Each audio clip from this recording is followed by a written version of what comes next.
محافظة الفيوم المحافظة اللي انتخبت مرسي بنسبة أكتر من 90%. عرفينا رسالتك إيه وبتقولي إيه؟ بقول انا دلوقتي كنت في مدرسه، فدلوقتي خلاص انا طلعت عشان ما فيش اصلا، انا مروحي زي مجيي. انا دلوقتي كده مش يعني اما بروح ما فيش شرح حلو وكده. انا دلوقتي لو خدت مثلا الدبلوم هقعد ما يبقاش في البلد دي فيها ايه يعني. وانا دلوقتي بقول لمرسي ان لو دم المصريين رخيص يبقى احنا مش عايزينك رئيس. يعني ده بترفض رئاسة مرسي لمصر؟ ايه؟ بترفض رئاسة محمد مرسي لمصر؟ ايوه برفضه طبعا، مش عايزينه. طب انتوا الفيوم انتخبتوه بنسبة أكتر من 99% أو 93%.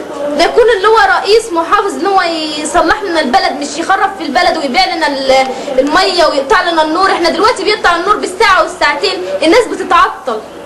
في ايه يعني هو؟ وايه رايك في نزول يوم 30؟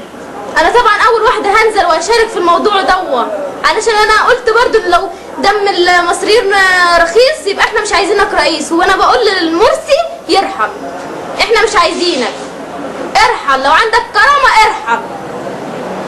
شكرا يا استاذ. السلام عليكم.